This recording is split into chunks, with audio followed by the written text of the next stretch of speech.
नमस्ते, आदाब। आज हम इस पर चर्चा करेंगे कि राष्ट्रीय स्वयंसेवक संघ और भारत का आज़ादी का आंदोलन। क्या आज़ादी के आंदोलन में इन्होंने कोई शिरकत की या उसके साथ विश्वासघात किया? ये एक बड़ा महत्वपूर्ण मुद्दा है और इसके पीछे एक बात ये है कि इस पिछली 15 अगस्त को हमारे प्रधानमंत्री नरेंद्र मोदी साहब ने लाल किले की प्राचीर से आरएसएस का बड़ा यशोगान किया था कि भाई इस 100 साल में आरएसएस ने 1925 से लेकर के और 2025 तक क्या क्या किया और इस तरीके का एक नरेटिव गढ़ने की कोशिश की कि सब आजादी के आंदोलन में संघ ने एक अलग तरीके से अपनी भूमिका निभाई। मतलब जो इस नई जनरेशन को जिसकी उम्र समझ लीजिए 15 से 20-25 से लेकर के 30-40 तक के बीच होगी, इस पीढ़ी के लोग, ये साहब हम तो आजादी के आंदोलन में पूरी तरह से सक्रिय थे। जो एक नया नरेटिव या ये कहें एक नया भ्रम पैदा करने की कोशिश की, इस तरीके की यानी इस तरीके की ध्वनि उनके जो उन्होंने 10-15 मिनट इसके आरएसएस पर बोले, ये पहली बार हुआ इतिहास में। ये याद रखिए 1947 से लेकर के अब तक किसी ने लाल किले की प्राचीर से एक शब्द भी आरएसएस के बारे में नहीं बोला, लेकिन इन प्रधानमंत्री ने बोला। इसका मतलब कि कहीं कहीं उनके दिमाग में है कि भाई आरएसएस का तो बाकायदा योगदान रहा है और ये कहना कि आरएसएस नहीं, आरएसएस कहीं से वो गैर हाजिर थी। ये तो मैं समझता हूँ इस धुंध को, इस कोहरे को छाटना जरूरी है। इस पीढ़ी के लोगों को समझना जरूरी है कि इनकी भूमिका क्या थी, क्यों नहीं तो हम इतिहास तो ऐसा नहीं है कि हम भी जैसा ये कहते हैं कि फिर से रीराइट कर रहे हैं पूर्ण इतिहास का पूर्ण, लेकिन वो यानी इसमें जिसका मतलब ये है कि आप झूठ को सच और सच को झूठ में पिरो देना चाहते हैं। ये मैं समझता हूँ। तो आज ये संयोग है अच्छा कि हमारे साथ प्रोफेसर शमसुल इस्लाम है जो एक एक्टिविस्ट भी हैं, रहे हैं, आज भी हैं, उतनी शिद्दत के साथ इन सारे मुद्दों को वो उठाते हैं। तो आज वो इसी एक ही मुद्दे पर, एक ही पॉइंट पर हम चर्चा करना चाहते हैं, लोग जान लें कि इनकी भूमिका क्या थी। तो शमसुल इस्लाम भाई, चलो फिर से हम लोग मुलाकात कर रहे हैं, रूबरू हैं आमने सामने और इस एक सदी जैसा कि आपका तो मैं ये मानना है कि भाई इनकी तो 1926 में हुआ था, लेकिन ये चलिए थोड़ी देर मान भी लेते 1925 में, लेकिन थोड़ी देर मान, लेकिन आजादी के आंदोलन में तो भैया आप कहाँ थे, कौन से जेल में थे, कितने नाम थे, वो सबका कुछ कुछ तो मालूम हो, और कितनी ईमानदारी के साथ आप खड़े रहे, चाहे वो गांधी जी हो, चाहे सरदार वल्लभ भाई पटेल हो, चाहे वो सुभाष चंद्र बोस हो, अशफाक उल्लाह खां हो, या भगत सिंह हो। तो ये जानना बहुत जरूरी है। तो मैं समझता हूँ कि आपसे बेहतर प्रामाणिक ढंग से लोगों को कोई नहीं समझा सकता। तो मैं समझता हूँ इसी पर शुरू किया जाए कि आजादी के आंदोलन में क्या इन्होंने विश्वासघात किया, क्या ईमानदारी के साथ अपने कोई योगदान दिया भी या नहीं।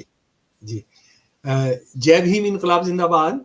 बात यह है कि मैं कितनी प्रमाणिक बात कहूंगा नहीं कहूंगा, आरएसएस के जो अपने दस्तावेज हैं उस काल के, वो बहुत प्रमाणिक हैं। हाँ, और इस देश के जो पढ़े लिखे लोग हैं, जो रिसर्चर्स हैं, उन्होंने इस देश को उनके साथ साक्षात्कार करने की मौका ही नहीं दिया, क्योंकि उन्होंने खुद नहीं पढ़ा। मैं शुरू में मैं ये बात जाहिर करना चाहता हूँ, बताना चाहता हूँ कि जैसा मैंने पिछले एपिसोड में भी कहा था और हर एपिसोड में कहूंगा कि मैं सिर्फ आरएसएस के दस्तावेजों पर रिलाई करूंगा, उन पर निर्भर करूंगा जी, उसके अलावा किसी दूसरे की बात नहीं करूंगा। अच्छा, अब ये आरएसएस की आजादी की लड़ाई में उनका जो रोल है, उनके जो भूमिका गढ़ने का अभियान है, आप ये समझ लीजिए कि ये आजादी के बाद आरएसएस वालों ने कोशिश ही नहीं की, क्योंकि उस आजादी की लड़ाई के बहुत योद्धा थे।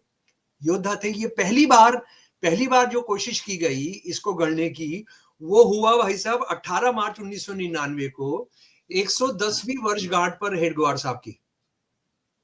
अच्छा, ये मैं आपको बता दूं, 1899 में पैदा हुए थे हेडगेवार साहब, और 1989 के अंदर उनका जब 100 साल पूरे हुए थे, तो उनको ऑनर करते हुए जो जयपुर की जो हाई कोर्ट है उसके बाहर मनु की जो मूर्ति लगाई गई थी, वो इनके 100वें साल पर लगाई गई थी। इसको मत भूलिए, इसको भी इस देश को नहीं बताने दिया गया कि उस हेडगेवार के 100 साल पूरे होने पर मनु की मूर्ति जो है जयपुर के हाई कोर्ट के बाहर आई थी। खैर चलिए, ये 18 मार्च 1999 को 110वीं गांठ पर अटल बिहारी वाजपेयी ने कहा, वर्षगांठ पर उन्होंने कहा कि बड़ी बदकिस्मती की बात है कि हेडगेवार जैसे नेताओं का जो उन्होंने कुर्बानियां की उसके बारे में आरएसएस वाले भी नहीं जानते। ये पहली बार आरएसएस वाले कह रहे हैं, उससे पहले उन्होंने कभी भी नहीं कहा। मैंने जो लगभग पिछले 40 दशकों से आरएसएस के सारे दस्तावेज जो भी उपलब्ध थे वो मैंने जमा किए, उसमें मैंने ये पाया कि 1947 के बाद, क्या 1960 के बाद 5-6 पेज के छोटे छोटे पैम्फलेट आरएसएस और फ्रीडम स्ट्रगल ये सब है, वो भी उसमें भी क्या कर रहे हैं वो कोई सबूत नहीं दे रहे हैं। जैसे उन्होंने ये किया था, वो बचपन में उन्होंने वंदे मातरम का नारा लगा दिया था हेडगेवार ने, ये सब स्कूल के अंदर, तो ये सारी बातें, लेकिन आजादी की लड़ाई में जो किया उसका कोई लेना देना नहीं था। पर ये उनकी भूमिका गढ़ने का प्लान शुरू हुआ। और तब क्या हुआ कि डाक टिकट तब भी जारी हुआ था, उसको आरएसएस वाले अब नहीं बात करते हैं उसकी। और उसके बाद आरएसएस के बड़े ट्रेड यूनियनिस्ट थे, थेंगड़ी साहब या क्या, उन्होंने ये कहा कि इनको वो दिया जाए, सबसे बड़ा सम्मान जो है भारत का, सबसे बड़ा जो भारत का सम्मान है वो दिया जाए, भारत रत्न। तो वो नहीं दिया गया, वो आज भी नहीं, वो इस बार भी नहीं दिया गया, क्योंकि वो इतना पेंडोरास बॉक्स है, इतना चूचू का मुरब्बा है कि उसमें मतलब आप मुंह छुपाते छुपाते दुनिया के, मतलब अगली बार ट्रम्प सरकार वहां जाकर भी मुंह नहीं छुपा पाएंगे आप जो कुछ होगा जी। तो वो किया गया, और उसके बाद ये मोदी साहब ने जो किया है, तो ये, लेकिन पिछले एपिसोड के लास्ट में आपको याद होगा कि आपने वो सवाल उठाया था, मैंने भी उस पर बात की थी कि हमको हेडगेवार साहब 2 बार जेल गए कांग्रेस के कॉल पर, ठीक है। पहली बार खिलाफत मूवमेंट के लिए गए जी, दूसरी बार वो नमक सत्याग्रह में गए, और नमक सत्याग्रह में जाने से पहले उन्होंने आरएसएस पर प्रतिबंध लगा दिया कि आप नहीं जाएंगे, कोई नहीं जाएगा और मैं जाऊंगा। और वो भी उनकी जो जीवनी है वो बताती है, इसलिए ताकि कांग्रेस की जो लीडिंग कैडर है उसके साथ उनको कुछ पटा सकें, उनको विन ओवर कर सके, जो शब्द है जिसको हम हिंदी में बोलते हैं पटाना, है ना, तो उसको पटा सके। तो वो खैर कांग्रेस भी समझ गई, उसने उन पर पाबंदी लगाई। ये फिर दोहरा रहा हूं पिछली एपिसोड की बात कि आप तिरंगा को आप नफरत करते हैं, हम इस पर बात करेंगे आगे। आपने तिरंगे को मनहूस बताया, आप जो है सांझी विरासत, हमारा जो स्वतंत्रता आंदोलन है उसमें आप विश्वास नहीं करते, आप हिंदू मुसलमान सिख ईसाइयों की सांझी कुर्बानी को विश्वास नहीं करते, आप इस देश को साझा देश नहीं मानते, बिल्कुल मुस्लिम लीग की तरह से आप इसको हिंदुओं का देश मानते हैं, मुस्लिम लीग कहती है मुसलमान अलग होते हैं, तो आप बिल्कुल वही बात करते हैं।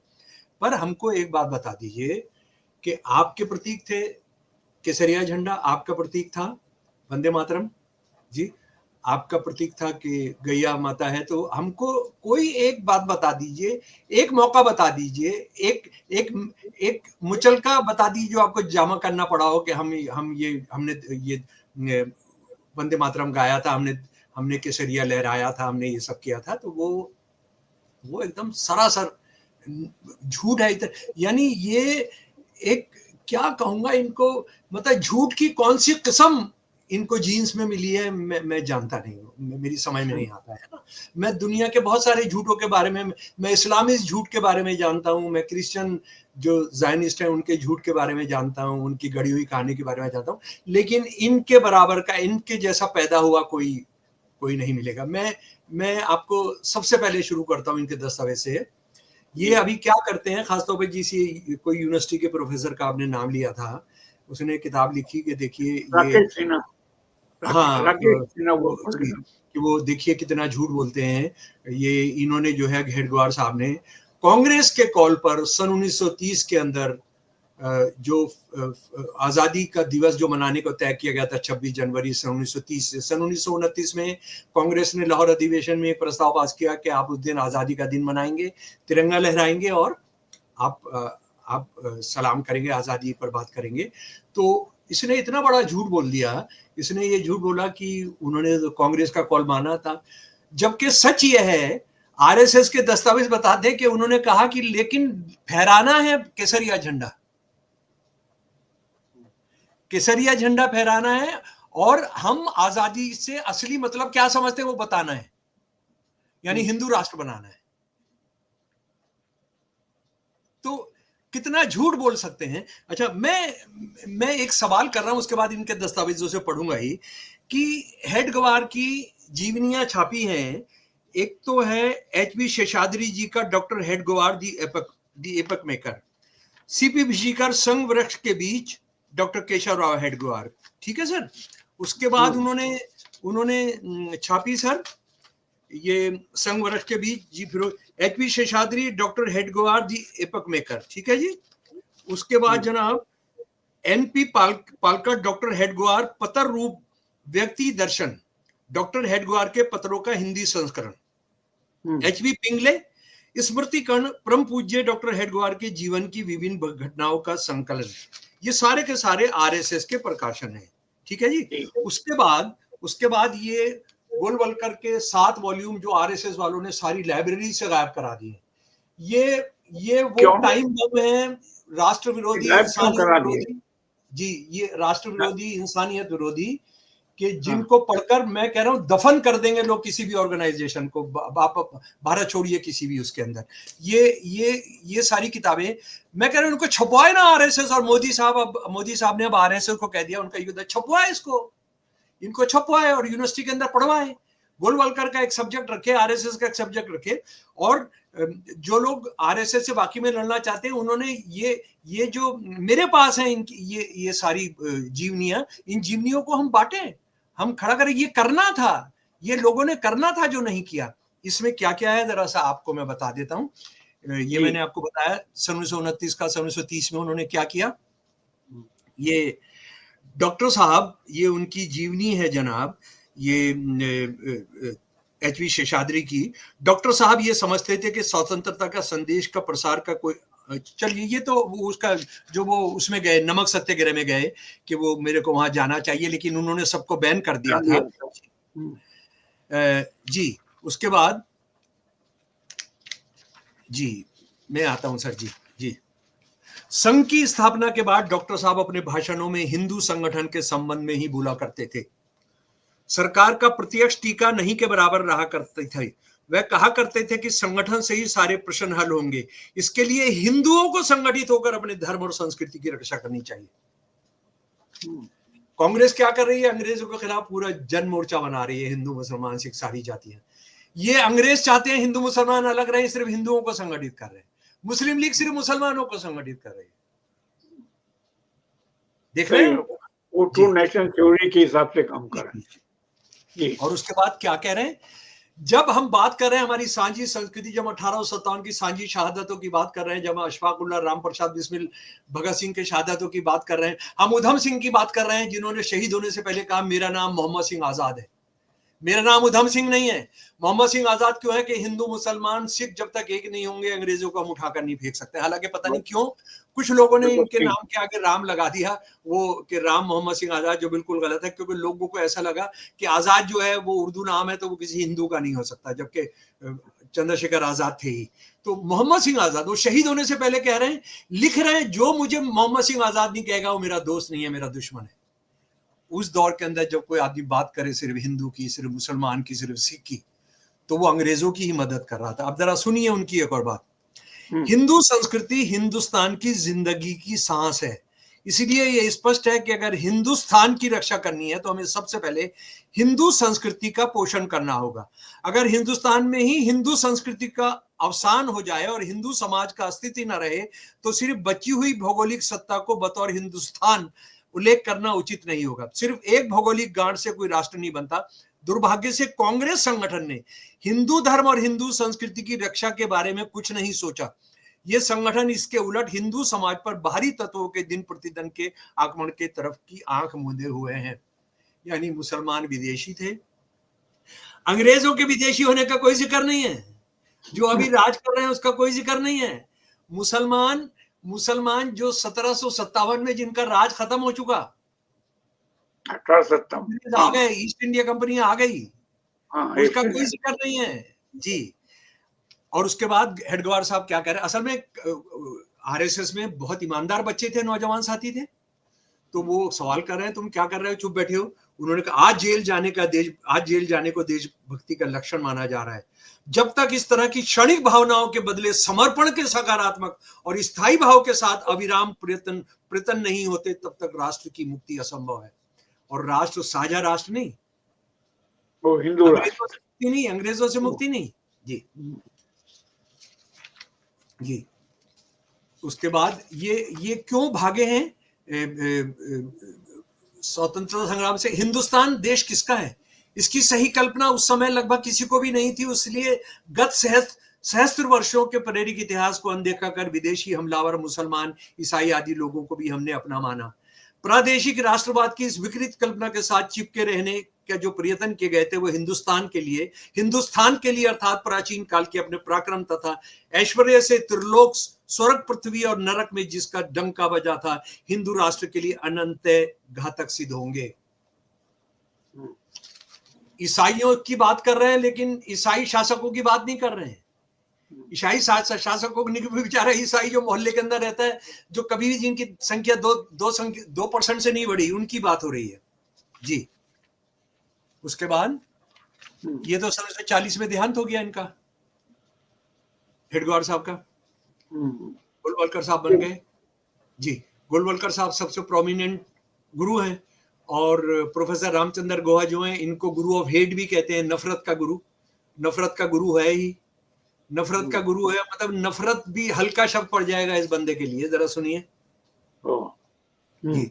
ये इंदौर इनका सालाना एक वर्ग होता है आरएसएस का कि साल के अंदर सारे देश के लीडिंग कैडर आते हैं, इनके विदेश से भी आते हैं, है ना। तबलीगी जमात के तो लोग नहीं आ सकते लेकिन इनके सारे आ जाते हैं, पता नहीं कैसे आ जाते हैं, कैसे अंग्रेज भी आने देते थे, आज तो ये खुलेआम आते हैं। ये इंदौर वर्ग के अंदर ये मार्च के अंदर भाषण कर रहे हैं 60 के अंदर जी।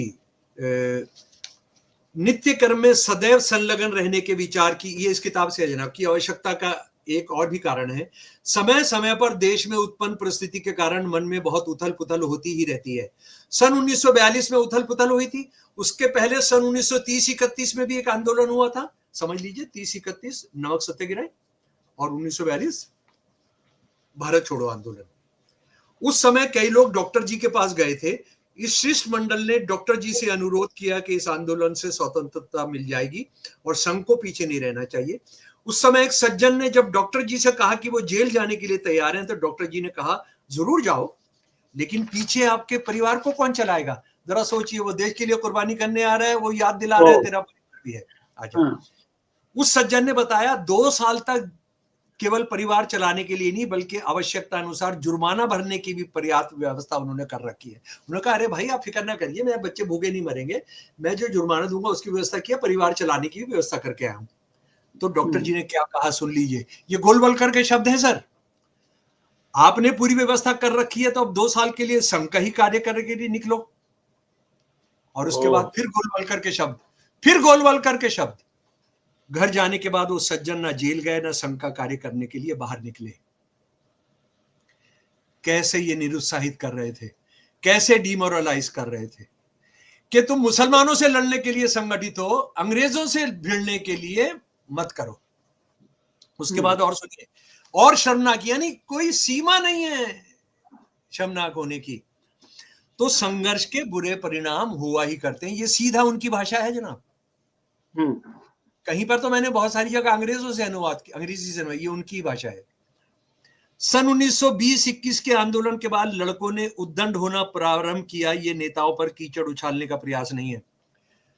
नॉन कॉपरेशन मूवमेंट और खिलाफत मूवमेंट का लड़कों ने उद्दंड होने प्रारंभ किया। समझे आप जरा सोचिए, आंदोलन के बाद जो लड़कों ने गर्म मिजाजी दिखाई, ये सब क्या, उसको उद्दंड होना कह रहा है।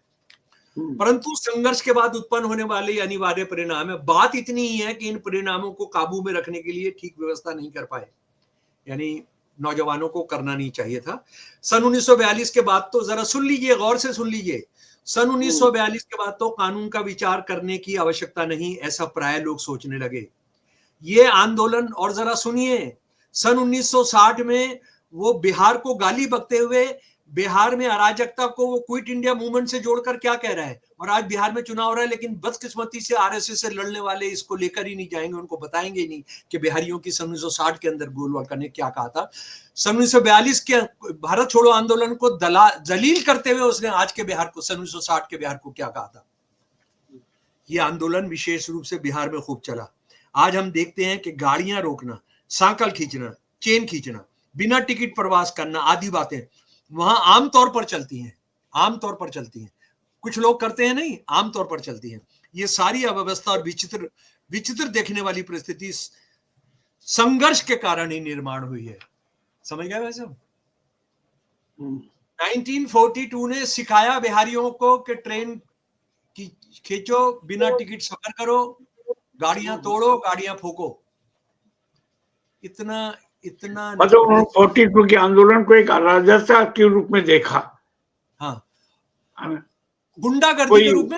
और सन 1960 तक चल रहा है उसका, वहां जो ट्रेन रोकी जा रही है, बिना टिकट सफर किए जा रहे हैं, आमतौर पर।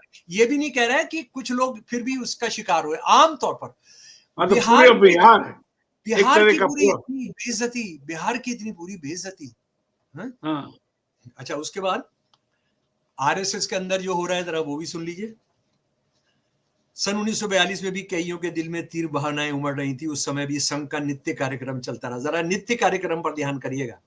संघ ने प्रत्यक्ष रूप से कुछ न करने का संकल्प किया, परंतु संघ के स्वयंसेवकों के मन में उथल पुथल चल रही थी। संघ अकर्मण्य लोगों की संस्था है, बेकार लोगों की संस्था है, उनकी बातों में कुछ अर्थ नहीं। केवल ऐसा बाहर के लोग ही नहीं, बल्कि कई अपने स्वयं सेवकों ने भी कहा। वो बहुत रुष्ट भी हुए। आरएसएस में बहुत झगड़ा हुआ, बहुत लोगों ने आरएसएस छोड़ी, बहुत लोगों ने छोड़ी आरएसएस। और इसका जस्टिफिकेशन ये क्या दे रहा है सन 1960 में गोलवलकर? कई लोग पहले इस प्रेरणा से काम करते थे कि अंग्रेजों को निकालकर देश को स्वतंत्र करना है। जरा सुन लीजिए, उनका जो आइडिया है, उसमें आइडिया में लड़ाई बनती ही नहीं है, बल्कि गद्दारी बनती है। अंग्रेजों के औपचारिक रीति से चले जाने के पश्चात ये प्रेरणा ढीली पड़ गई। वास्तव में ऐसी प्रेरणा रखने की आवश्यकता ही नहीं थी। हमें स्मरण रखना चाहिए कि अपनी प्रतिज्ञा में हमने धर्म और संस्कृति की रक्षा कर राष्ट्र की स्वतंत्रता का उल्लेख किया है। हमने अंग्रेजों के जाने ना जाने का उल्लेख नहीं किया है। जोशी जी, सर पीट लीजिए, सर पीट लीजिए जोशी जी। जी। मतलब कमीनगी की हद देख लीजिए आप। अच्छा, इसके बाद क्या कह रहा है कि गांधी जी जो संघर्ष कर रहे हैं वो एक टेरिटोरियल नेशनलिज्म है। अच्छा, क्या मतलब? अंग्रेजों के विरोध को देशभक्ति एवं राष्ट्रीयता का समानार्थी बना दिया गांधी जी ने। सुन लीजिए, अंग्रेज के विरोध को देशभक्ति और राष्ट्रीयता का समानार्थी बना दिया। हमारे स्वतंत्रता आंदोलन की संपूर्ण गतिविधि पर, उसके नेताओं और सामान्य समाज पर इस प्रगतिगामी दृष्टिकोण के विनाशकारी प्रभाव हुए। आप बताइए, ये लोग, इनका टिकट जारी हो रहा है। मैं रात को सो नहीं पाता हूं भाई साहब कई बार, ये क्योंकि ये मैं इनको पढ़ता हूं ना, इनको देखता हूं। अच्छा, उसके बाद जरा सुनिए, ये गोलवलकर और हेडगेवार का सुना ना आपने। इसके बाद जो देवरस बना था, जरा उसका सुन लीजिए, उसकी जीवनी से। बताइए। जी। कॉलेज में पढ़ते समय हम युवाओं को प्राय भगत सिंह जैसे देशभक्तों का आदर्श ही आकर्षित किया करता था। भगत सिंह के समान हमें भी कुछ ना कुछ बहादुरी करनी चाहिए, ऐसा बहुत बार हमारे मन में आया। सामाजिक राजनीति, क्रांति आदि की युवा हृदय को आकर्षित करने वाली चर्चा संघ में प्राय कम होती थी। इसलिए हम युवकों का संघ के प्रति आकर्षण कम ही रहता था। भगत सिंह और उनके साथियों को जब फांसी हुई उस समय तो हमारे हृदयों में ऐसी उत्तेजना हुई कि हम कुछ मित्रों ने प्रत्यक्ष रूप से कुछ ना कुछ करने की भयंकर योजना बनाकर उसे सफल बनाने के लिए घर से भाग जाने का निश्चय कर लिया, किंतु अपने डॉक्टर जी को बताए बिना भाग जाना उचित नहीं था। लिहाजा हमने अपने निर्णय की सूचना डॉक्टर जी को देने का विचार किया। ये बात डॉक्टर जी को सूचित करने का काम मित्र मंडली ने मुझे सौंपा। डॉक्टर जी ने क्या किया जरा वो सुन लीजिए जनाब, इसी जीवनी के अंदर लिखा है, आत्मकथा में लिखा है। हम सब मिलकर डॉक्टर जी के पास गए और बहुत हिम्मत करके मैंने अपना मंतव्य डॉक्टर जी के सम्मुख प्रकट किया। हमारी योजना सुनकर डॉक्टर जी ने हमें इस मूर्खतापूर्ण योजना को त्याग देने की राय दी और संघ के कार्य की श्रेष्ठता समझाने के लिए हमारे साथ बैठक की। ये बैठक लगातार 7 दिन तक रात्रि के 10 बजे से 3 बजे तक चलती रही। डॉक्टर जी के तेजस्वी विचार और अमूल्य मार्गदर्शन से हमारे विचारों में और जीवन के आदर्श के संबंध में आमूल परिवर्तन आया। उस दिन से अविवेकपूर्ण रूप से बनाई हुई योजनाएं छोड़कर हमारे जीवन को नई दिशा प्राप्त हुई और हमारी बुद्धि संघ कार्य में स्थिर हुई। और ये वो बंदा है जो इंदिरा गांधी को माफीनामे लिखेगा, जो इंदिरा गांधी को माफीनामे, ये सारा करवा देना, मोदी करवा देना, इस सबको पढ़वा देना यूनिवर्सिटी के अंदर। अच्छा, उसके बाद सुनिए शहीदों के बारे में गोलवलकर क्या कह रहा है, जरा सुन लीजिए। उसके बाद तो अंत है। निसंदेह ऐसे व्यक्ति जो अपने आप को बलिदान कर देते हैं श्रेष्ठ व्यक्ति हैं और उनका जीवन दर्शन प्रमुखतः पौरुषपूर्ण है। ये औसत लोगों से जो चुपचाप भाग्य के आगे समर्पण कर देते हैं और भयभीत व अकम्य बने रहते हैं बहुत ऊंचे हैं। फिर भी हमने ऐसे व्यक्तियों को समाज के सामने आदर्श के रूप में नहीं रखा है। हमने बलिदान को महानता का सर्वोच्च बिंदु जिसकी मनुष्य आकांक्षा करे नहीं माना है, क्योंकि अंततः वे अपने उद्देश्य प्राप्त करने में असफल हुए और असफलता का अर्थ है कि उनमें कोई गंभीर त्रुटि थी।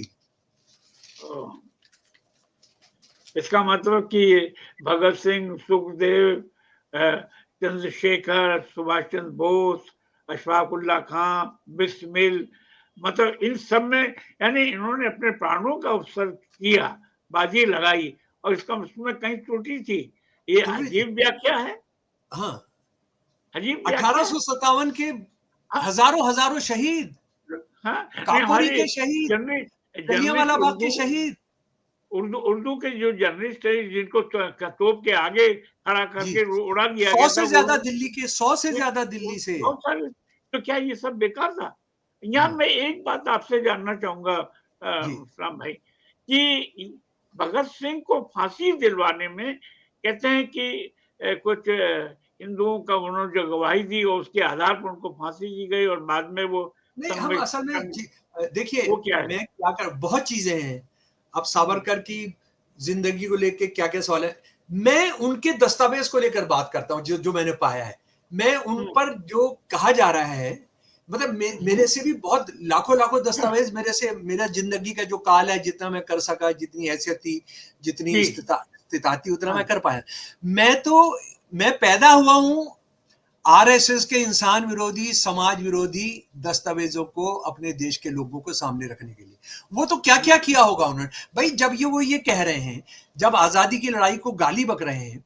अच्छा, उसके बाद बहादुर शाह जफर के बारे में जो कहा, सन 1857 के हिंदुस्तान के तथाकथित बादशाह ने भी निबंध गर्जना की थी, गाजियों में बू रही, यानी गाजियों में स्वतंत्रता सेनानियों में बू रही, तख्ते लंदन तक चलेगी तेग हिंदुस्तान की, लंदन के तख्त तक चलेगी तलवार हिंदुस्तान की।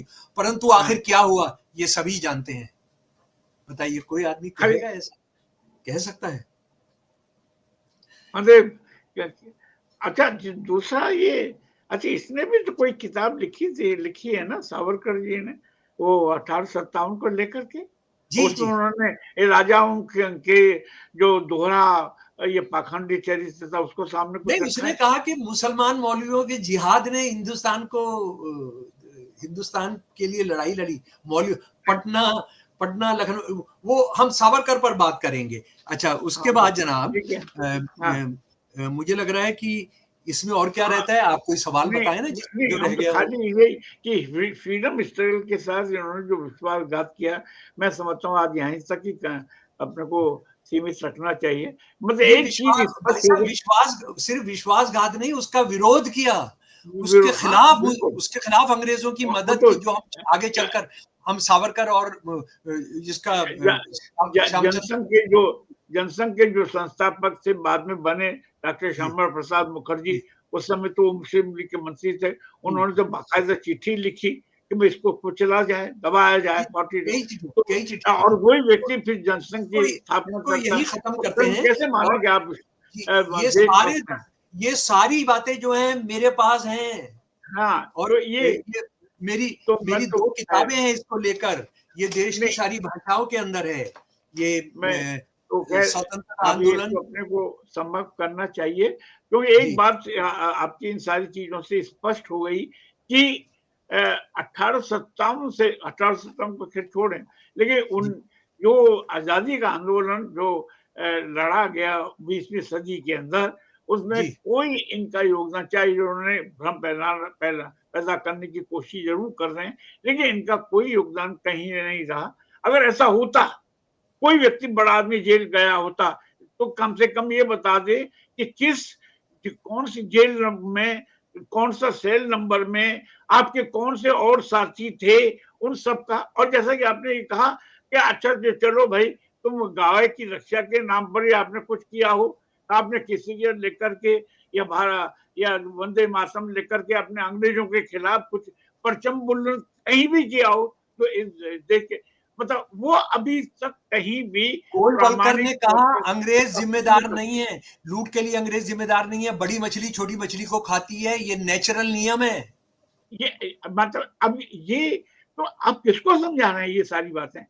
तो ये मैं समझता हूँ कि आज इन्होंने पूरी आजादी के साथ तो विश्वासघात किया ही, साथ में मैं कह रहा हूँ कि इंसान ने उसकी जो मुक्ति की इच्छा होती है, लिबरेट करने की इन तमाम चीजों से, वो किसी का दास बन के ना रहे, किसी की प्रजा बनकर के ना रहे, उसको भी आपने बाधित किया, रोकने की कोशिश की। जी, और शहीदों के बारे में जो शब्द आपने कहे, मतलब उस जिन्होंने शहादत दी, उसको आपने मतलब ट्रिविलाइज करने की कोशिश की you उसको। lost you lost your lives because right, you were wrong.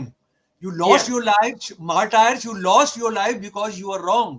Yes, जी, जी, बिल्कुल सही है। Britishers were तो right. Britishers were तो right. That means राइट, तो इस पीढ़ी के जो हमारी जो इस समय की जो पीढ़ी है, उस नौजवान, उनको मालूम होना चाहिए कि सच्चाई क्या है, आजादी की लड़ाई में किसकी इन्होंने कुर्बानी दी, किस तरह वो कुर्बानी की, वो जो रवायात थी, जो परंपरा थी, वो एक साजी थी, किसी एक धर्म, किसी एक जाति और किसी एक नस्ल की नहीं, बिल्कुल संपूर्ण इंसानियत की थी, कि जो आजादी के माहौल में सांस लेना चाहता था।